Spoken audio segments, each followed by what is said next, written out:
তোমার রুমালে একটু মানে ফাগুন ওইটুকু স্মৃতি নয় আমার কাছেই থাক। সত্যি কি বাছে না, আমি তো একটা কথা কিছুতেই বুঝতে পারছি না, সবাই খেতে বসেছে তো আরেকজন কোথায় চলে গেল? ও মুন্নার স্কুলে খোঁজ নিতে গেছে।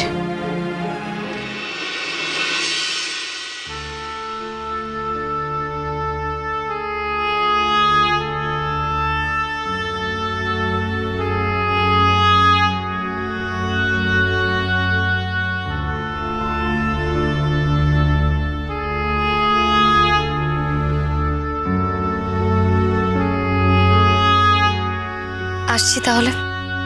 এসো, তোমাকে আটকে রাখার অধিকার আমার এমনিতেও নেই মহল। আবার এসব কথাগুলো কেন উঠছে রোদ্দুর? এত কিছু বলার পরেও কেন আবার এসব কথা বলছো তুমি? না না, আমি আর কিছু বলবো না। আমার যা বলার ছিল আমি তো বলেই দিয়েছি। তাছাড়া তুমি আমাকে একটা গান গিয়ে শোনালে আমার অনুরোধে। তোমার গাওয়া এই গানটাই আমার কাছে তোমার আমাকে দেওয়া একটা ব্যক্তিগত উপহার হয়ে থাকবে।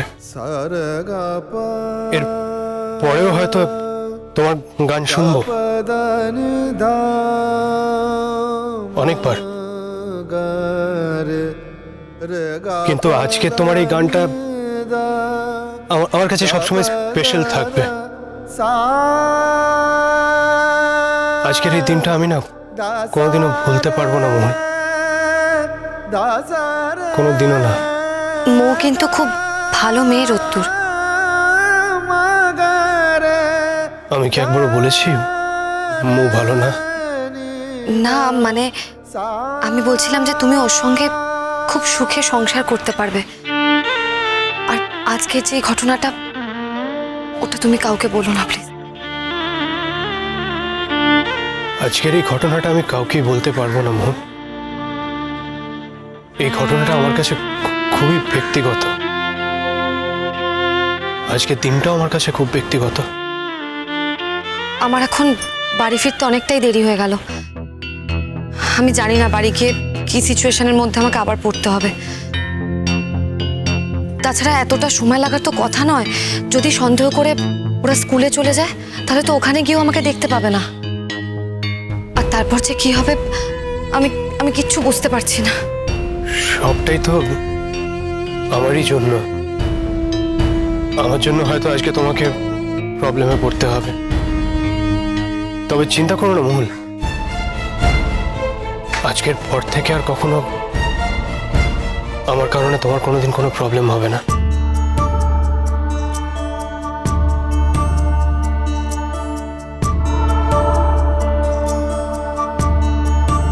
শোনো। হ্যাঁ বলো, আমাকে ফিরতে হবে, একটু তাড়াতাড়ি বলো। ফিরেই তো গেলে। এনিওয়ে বলছিলাম গানটা কখনো ছেড়ো না। তুমি আমাকে বিদ্রুপ করছো? আমার এই সিচুয়েশন সেটা জানার পরেও তুমি আমাকে এই কথা বললে? যদি আমাকে এইটুকু সুযোগ অন্তত দিতে। না মানে স্যারের তো খুব ইচ্ছে ছিল তুমি খুব বড় সিঙ্গার হবে। স্যারের কোনো ইচ্ছে আর পূরণ হলো না। কোনো ইচ্ছে পূরণ হলো না মানে? না থাক, এখন আর এই কথাগুলো বলার কোনো মানে নেই। কিন্তু আমি তো তোমার কথা কিছু বুঝতে পারছি না। আমি কাকিমাকে সবটাই বলেছিলাম মোহন। স্যার যেদিন চলে যান সেদিন বিকেলে আমার সঙ্গে স্যারের একবার কথা হয়েছিল। স্যার আমাকে বলেছিলেন যে উনি নাকি আমার মতন একটা ছেলের সঙ্গে তোমার বিয়ে দিতে চান।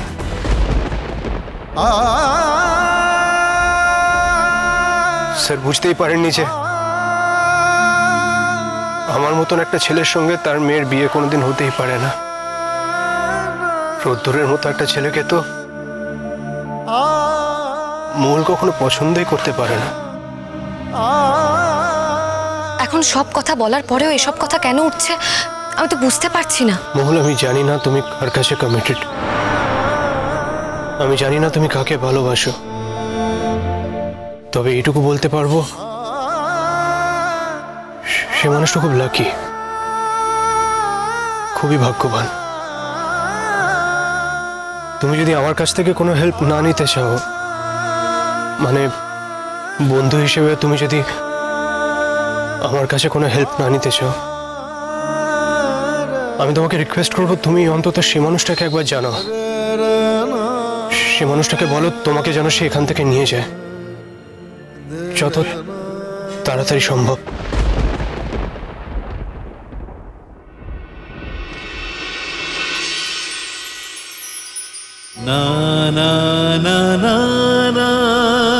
আমি তো বললাম যে আই লাভ ইউ, তার উত্তরে আমার জন্য কিছু নেই নিশ্চয়ই। Love you. এ বাড়িতে থাকলে তুমি প্রাণে বেঁচে থাকবে মহুল, কিন্তু প্রাণে বেঁচে থাকাটাই তো সব নয়। প্রত্যেকটা মানুষ এই পৃথিবীতে আসে কোনো একটা কারণে। তুমি জন্মেছো গান গাওয়ার জন্যই মহুল। ভগবান তোমাকে সে নির্দেশ দিয়েই এই পৃথিবীতে পাঠিয়েছে। এখানে থাকলে তুমি তোমার গান হারিয়ে ফেলবে মহুল, তুমি তোমার সুর হারিয়ে ফেলবে। তাই বলছিলাম তুমি যে মানুষটাকে ভালোবাসো তাকে বলো যত তাড়াতাড়ি সম্ভব তোমাকে এখান থেকে যেন নিয়ে যায়। তুমি আমাকে অ্যাডভাইস দিচ্ছ? না মহুল, আমি তোমাকে রিকোয়েস্ট করছি। ধরে নাও তোমার বন্ধু হিসেবে বৃহত্তর স্বার্থের জন্য তোমার সঙ্গে আমার সংসার করা হলো না ঠিকই, কিন্তু এই বৃহত্তর সংসারে আমি তোমার গানের শ্রোতা হয়ে থাকতে চাই মহুল, তোমার গানের ভক্ত হয়ে থাকতে চাই। এই লোকটা আমি সামলাতে পারবো না। তুমি সবসময় তো নার্ভাস হয়ে থাকো ঠিকই, কিন্তু কথা তো বেশ ভালোই বলতে পারো। হবে হয়তো, আসলে কি বলতো, কোনোটাই বানিয়ে বলতে পারি না, যা বিশ্বাস করি তাই বলি।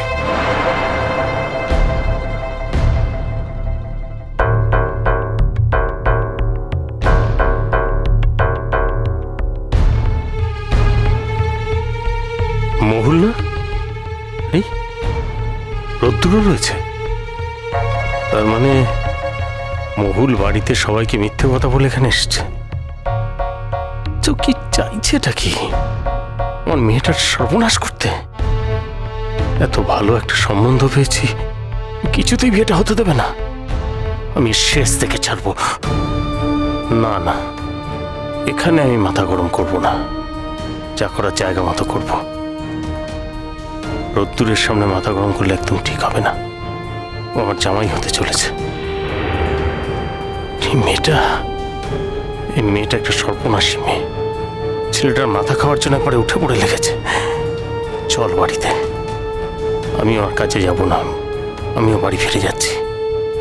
আর বাড়িতে দেখাচ্ছি মজা।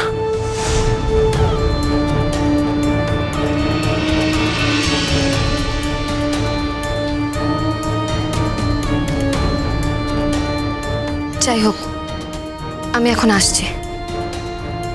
এসো, ভালো থেকো। তুমিও ভালো থেকো। আগুন বউ আগুন ছুঁয়েছ, সত্যি কি বাছে চোখ ছল ছল নদীর ঢেউ, শোকের কিনারে বাঁচে, শোকের কিনারে বাঁচে। কখন বেজেছে রূপোর নূপুর চিকন, সে কোন সুর চাঁদের নৌকো পেরিয়ে গিয়েছে বানভাসী ছেড়ে দূর, বানভাসীর দূর।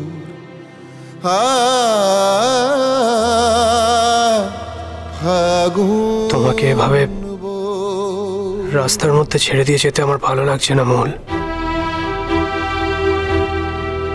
আজ যদি বাড়িতে কোনো ঝামেলা হয় তার জন্য তো আমিও দায়ী। আমি তোমাকে এত দূরে নিয়ে গেলাম, ফিরতেও দেরি হলো। আমি তো তোমার কাছে গান শুনতে চেয়েছিলাম, এগুলো না হলে তো এতটা দেরি হওয়ার কথা ছিল না। তোমার তো 2 অক্ষরের কথা ছিল মাত্র, এর জন্য তো এত সময় লাগতো না বলো। আমি তোমার বেশি সময় নষ্ট করেছি, তাই এর দায় তো আমি অস্বীকার করতে পারি না।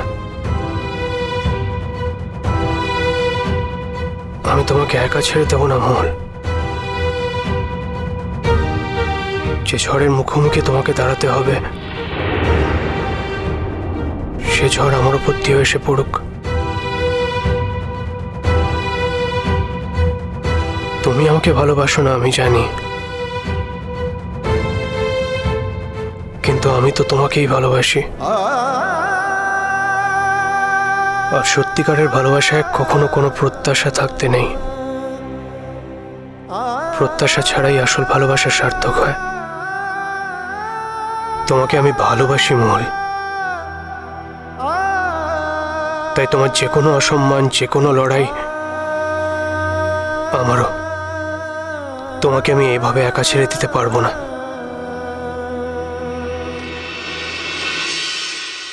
কি ব্যাপার শুধু, তুমি এরকম ফিরে এলে কি ব্যাপার?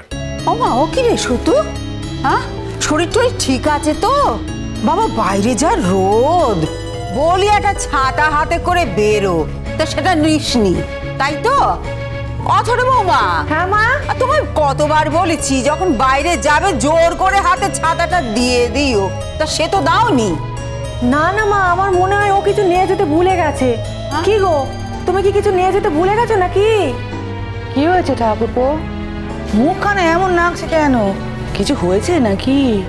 কি হয়েছে? কি হয়েছে শুনতে চাও? সর্বনাশ হয়ে গেছে, সর্বনাশ হয়ে গেছে আমাদের। আর সর্বনাশ করছে ওই মেয়ে মহুল। মৌল? মৌল কি সব? আরে খুলে না বললে পরে বুঝবো কি করে?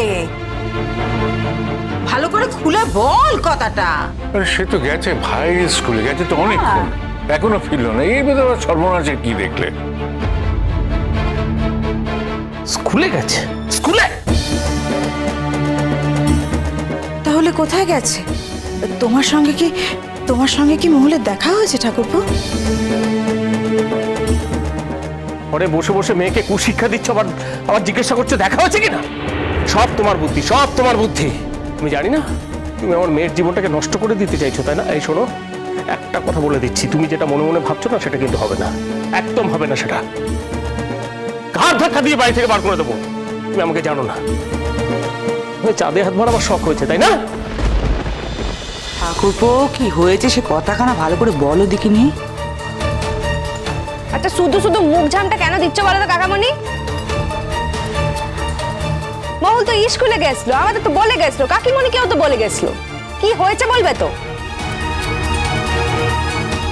এই এক মানুষ হয়েছে, কি হয়েছে সেটা পরিষ্কার করে না বলে সমানে চিৎকার চেঁচামেচি করেই চলেছে। এই খবরটা বলছি, একদম মুখে মুখে কথা বলবে না, একদম মুখে মুখে কথা বলবে না। যা জানো না তাই নিয়ে কথা বলবে না, ফটো ফটো বড় বড় করে চলে। চিরকালের একটা বোকা, কোনোদিন মানুষই করতে পারলাম না, নিজের পায়ে নিজে কুড়ুল মারছে। বাবা বাবা, আমি তোমাকে বলে দিচ্ছি, এর কিন্তু একটা বিহিত করতেই হবে। কিসের বিহিত করবো বলি? কিসের বিহিত করবো? মাম্মা, দিদি কি করেছে? দিদির নাম ধরে সবাই চিৎকার কেন করছে? মাম্মা মাম্মা, কাকা মনে ওসব কথা কেন বলছে? জানি না বাবা, আমিও তো বুঝতে পারছি না। আমার দেখ না ভয় গা হাত পা কাঁপছে। কিন্তু কিন্তু কি বা করতে পারে ও? আমার মহুল তো যেমন তেমন কাজ করার মেয়ে নয়। শোনো বৌদি, আজ তোমার মেয়ে যে কাজটা করেছে আমি 100% নিশ্চিত এটা তোমার আশকারাতেই করেছে। বিশ্বাস করো ঠাকুরপো, আমি আমার ছেলে মেয়েকে কখনো কুশিক্ষা দিইনি, ভালো বই মন্দ শিক্ষা কখনো দিইনি। ওই তো আমাকে বললো যে যাই ভাইয়ের স্কুলের ব্যাপারে একটু খোঁজ নিয়ে আসি, তো আমিও ভালো মনে বললাম যে যা খোঁজ নিয়ে আয়। কিন্তু এখনো কেন যে আসছে না সেটা তো আমি বুঝতে পারছি না, আমি তো জানি না কিছু। ফোনও তো নেই যে ফোন করে খোঁজ নেব। ফোন নেই মানে? নেই মানেটা কি? আগের দিন তো মোর হবু বর ফোনখানা দিয়ে গেল, দিব্যি তো নেলে। সে ফোন নিয়ে মা মেয়ে মিলে গুজুর গুজুর ফুসুর ফুসুর করেই যাচ্ছ, আমি কিছু দেখিনি নাকি? বিশ্বাস করো দিদি, মহুল ওই ফোন ব্যবহার করে না। মহুল কেন, আমরা কেউই করি না। কি গুজুর গুজুর ফুসুর ফুসুরের কথা বলছো? কিচ্ছু গুজুর গুজুর ফুসুর ফুসুর করিনি তো। আমি শুধু একটাই কথা বলেছিলাম যে এবারে জামাই হবে, যে জামাই মানুষ তো সে একটা জিনিস দিয়েছে, সেটা না নিলে তো তার অসম্মান করা হয়, তাকে তো মুখের ওপর না বলাটা ঠিক না। তাই ওটা নিয়েছিলাম, কিন্তু আমরা কেউ ব্যবহার করি না ওটা। তুমি কি শুনেছো বলো? শোনো শোনো শোনো, তোমাদের আমি না হাড়ে হাড়ে চিনেছি, নিজের জীবনখানা দিয়ে চিনেছি, নতুন করে চেনাতে এসোনি। তোমাদের আমি কিছু করতে পারিনি কো, কিন্তু আমার ঠাকুরপুর গায়ে যদি আগুনে আঁচ লাগে না, সে কিন্তু ছেড়ে দেবে নি। ছুটকিকে যত টুপি পড়ো না কেন, আমার ঠাকুরপোকে পারবে নি। আচ্ছা কাকামণি, তুমি কিন্তু এখনো বলনি কো যে মহুল কি করেছে।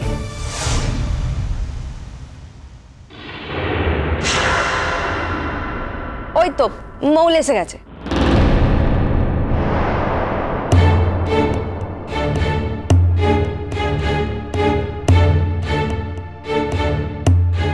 কিরে, কোথায় গিয়েছিলি? তোরা তো দেরি হলো কেন রে মহুল? মামা, আমি ভাইয়ের স্কুলের খোঁজ করতে গেছিলাম। হেডমাস্টার উনি ব্যস্ত ছিলেন তো, তাই জন্য আমাকে ওখানে একটু বসে থাকতে হয়েছিল। তা হতে পারে, এই জন্য হয়তো দেরি হয়েছে, কিন্তু দেরি হচ্ছিল যখন তখন চলে এলে না কেন ভর দুপুরে? তুমি তো এমনিতে কিছু খেয়েই যাওনি। তা তুই ওই পরিচরণ স্কুলে ছিলি এতক্ষণ? কেউ কি কিছু জেনে গেছে নাকি? আমি কি ধরা পড়ে যাব? কিন্তু আমি তো সেই কথা বলে গেছিলাম। মিথ্যে কথা বলতে খুব খারাপ লাগে, খুব। কিন্তু আমি বা কি করব? মৌয়ের ভালোর জন্যই তো কথাগুলো বলতে গেছিলাম। কি করব এখন? না না, একবার যখন মিথ্যে কথা বলেছি, এখন এই কথা থেকে সরে দাঁড়াবো কি করে? কি করে দাঁড়াবো? হ্যাঁ ঠাম্মি, আমি তো এতক্ষণ ওইখানেই ছিলাম।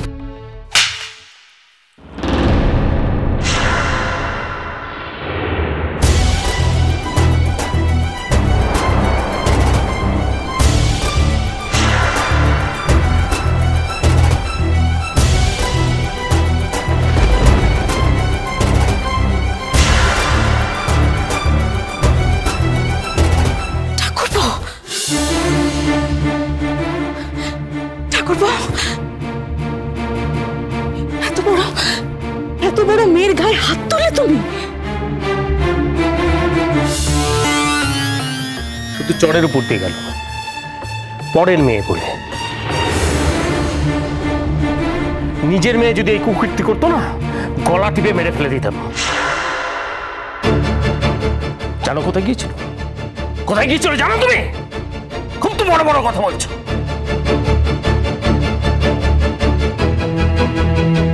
মেয়ে একেবারে পাক্কা খেলোয়াড় হয়ে গেছে। এখানে দাঁড়িয়ে দাঁড়িয়ে মিথ্যে কথা বলে এতগুলো মানুষকে বোকা বানাচ্ছ তুমি।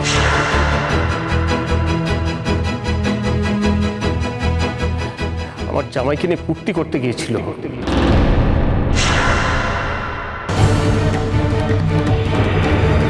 আমার জামাইয়ের গাড়ি থেকে নামতে দেখেছি আমি।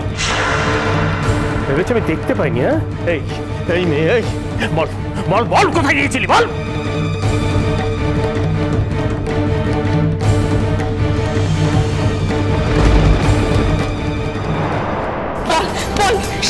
কেন বলেছিলি? কেন বলেছিলি মিথ্যে কথা? মিথ্যে কথা বলে কেন গেছিলি তুই? বাকিটা আমি বলছি কাকিমা।